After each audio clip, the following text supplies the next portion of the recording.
fast, it was hard to see. I mean, they shot at him 5 times, so they were aiming for him.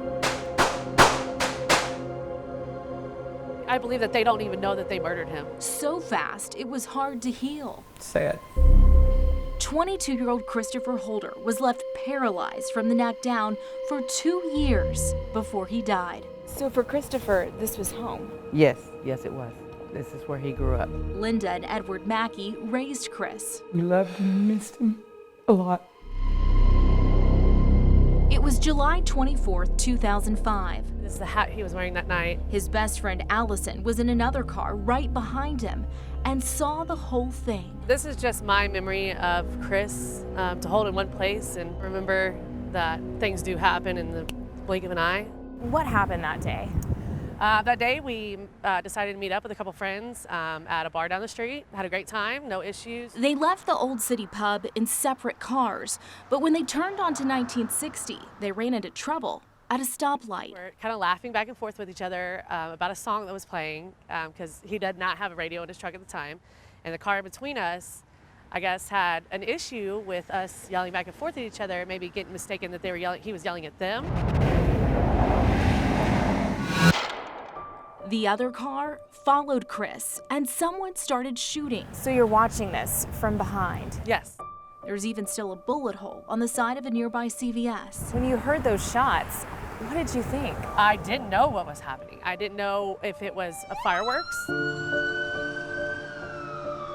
Allison watched as Chris crashed into a brick wall, skidded across several lanes of traffic, and rushed to his side after his truck flipped. That's when I knew it was gunshots and he had gotten hit. He was bleeding profusely. I wrapped my hand around his neck.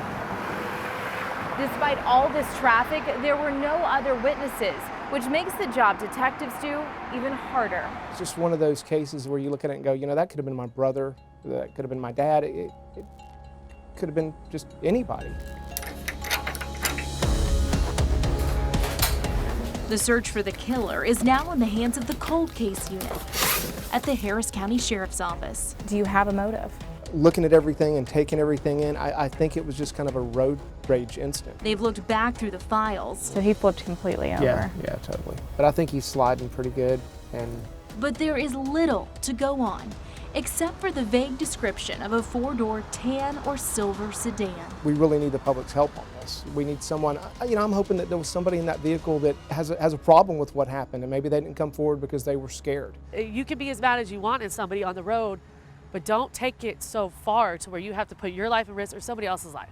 Because those other people have family and people that care about them and a whole life to live. This is his sister, Leslie. A life his parents still think about. Chris liked to have a good time, you know? I mean, we'd go camping with Guadalupe was our favorite place to go. And But their memories are crushed by questions. who did this to our son? They should be punished. They shouldn't be free to do what they want to when he couldn't. And fear that if they're not ever caught, another family will become a victim so fast, they too won't fully realize what hit them. If they opened fire on Christopher that night, They'll do it to anybody. I hope they find you.